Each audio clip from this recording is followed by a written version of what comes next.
Continuando a nossa ação penal, né, vamos falar aqui da ação penal privada. Né? Na ação penal privada, há a transferência do ius accusationis, né, mas o ius accusationis para o ofendido, mas o ius puniendi continua do Estado, ou seja, o monopólio do Estado em relação ao direito de punir continua a mesma coisa. Só o direito de acusar que é passado para o particular, né, o ofendido ou seu representante legal, né? E por que isso, né?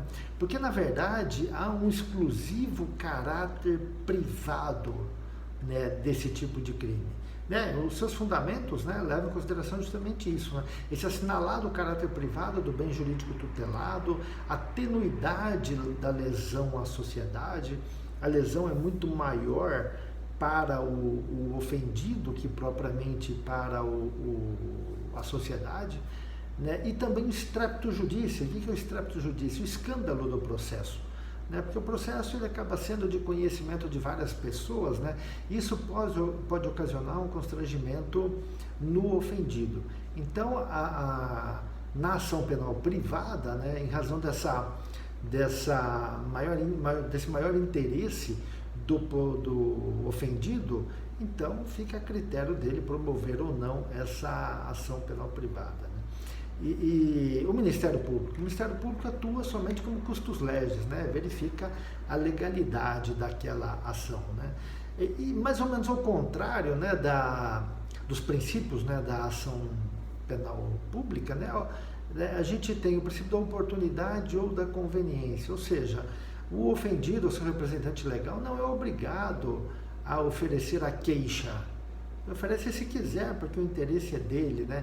E aqui a gente fala de queixa porque a peça processual que dá início à ação penal privada, ela se chama queixa, né? Ao contrário da ação penal pública, que é a denúncia de exclusividade do Ministério Público, né? Aqui o princípio também, até em razão dessa oportunidade de conveniência, da disponibilidade. A qualquer momento, mesmo iniciada a ação penal, o ofendido ou seu representante legal, ele pode dispor dela. Agora, duas características bem próprias, né, da ação penal privada é intranscendência, né, que ela traz um caráter até muito mais abrangente que na ação penal pública, ou seja, somente os agentes que cometeram o crime deverão ser responsabilizados. E todos eles. Por quê? Porque em consequência disso vem o princípio da indisponibilidade, que está lá no artigo 48 do Código de Processo Penal, que diz que a renúncia do ofendido ou seu representante legal em relação a qualquer dos autores do fato criminoso, a todos aproveita. Ou seja, se eu renunciar em relação a um, eu renuncio automaticamente em relação a todos os demais. Da mesma forma. O prazo para a ação penal privada é também de 6 meses, né, da ação penal exclusivamente privada, né, ou ação penal privada exclusiva, é de 6 meses a partir de quando se tem conhecimento de quem é o autor do fato.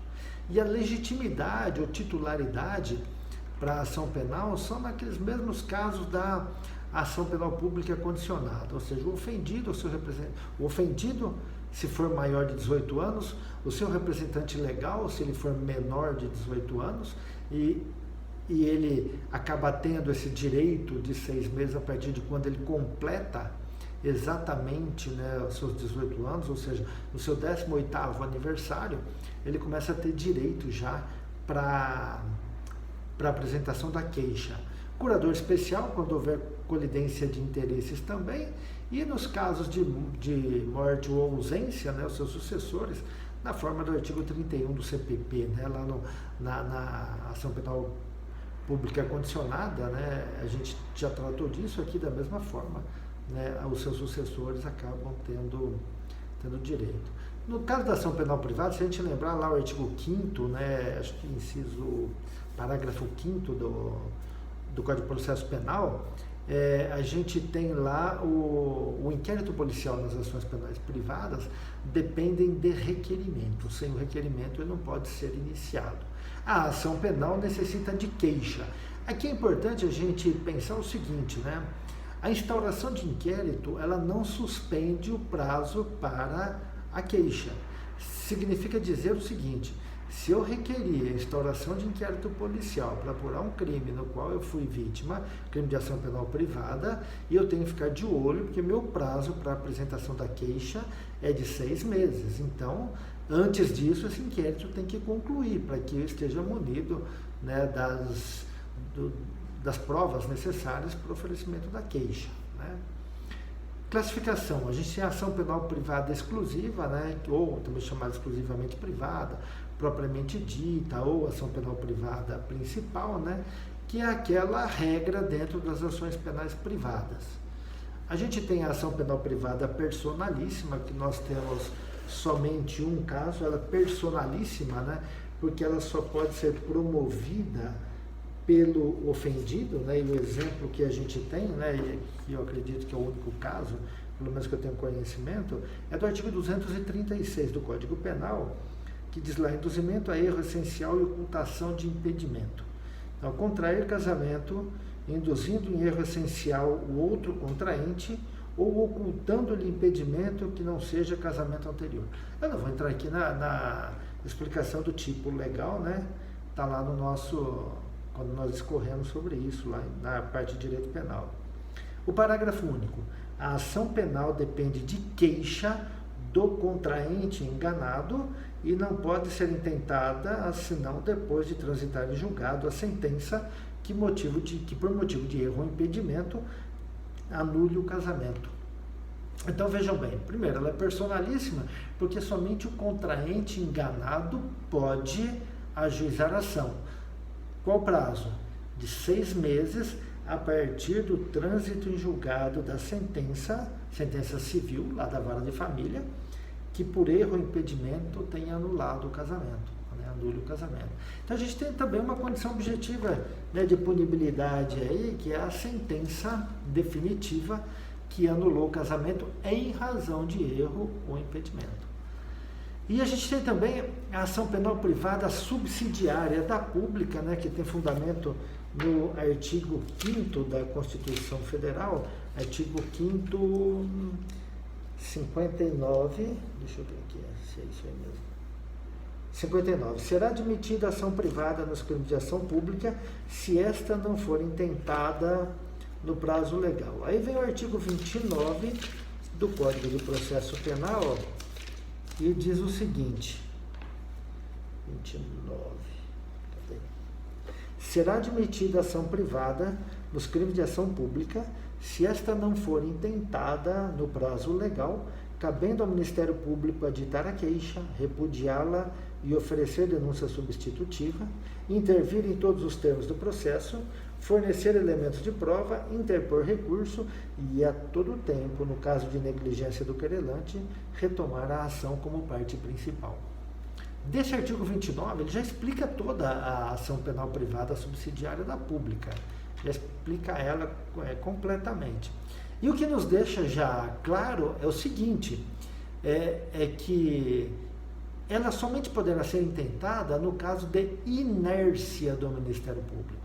Então, se a gente pegar em regra, né, que o Ministério Público, estando o investigado solto, ele tem o prazo de 15 dias para oferecer a denúncia, ultrapassado esse prazo, né, tem o ofendido ou seu representante legal o direito de oferecer queixa, né, sobre aquele fato, né, em face do autor da infração penal, né, e a ação penal seguirá como uma ação penal privada.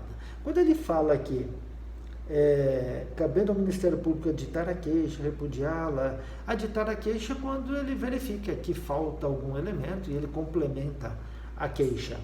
Repudiá-la quando ele verifica que não é caso de ação penal pública, de ação penal privada subsidiária, ou seja, ele ainda tinha prazo para oferecer a denúncia e não foi respeitado, não foi observado isso pelo querelante.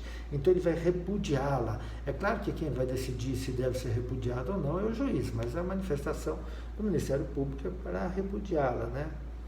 E oferecer denúncia substitutiva. Quando ele repudia, ou seja, não é caso de queixa, ele já apresenta a denúncia que vai substituir aquela queixa, né?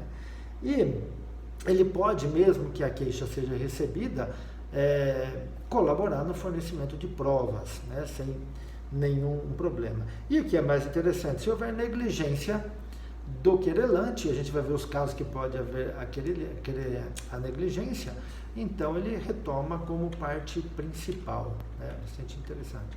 Na ação penal privada concorrente, é aquela que a ação ela pode ser tanto pública condicionada quanto pode ser a ação penal privada, né, nos crimes contra a honra, né, em face de funcionário público no exercício da sua função, né, por exemplo, né, não se retira também aí a possibilidade, né, por parte do ofendido de oferecer a queixa, né, está na súmula 714 do STF. A gente tem isso lá no artigo 145, 141, 1 e 2 do Código Penal, essa possibilidade. A gente tem os casos, né, em que pode haver renúncia, né, o querelante, né, o seu representante legal, ele pode vir e renunciar ao seu direito de queixa. Uma vez renunciado, extingue a punibilidade e não se discute mais isso. A renúncia em relação a a todos aproveita. Se tratar de ação penal privada subsidiária da pública, há uma retomada da ação por parte do Ministério Público, né? Pode também haver o perdão, né, por parte do querelante, né, do seu representante legal, né, que pode ser também expresso ou tácito, assim como a renúncia pode ser expressa ou tácita, né? Tácita é quando há prática de atos, né, incompatíveis com o direito de prosseguir na ação penal.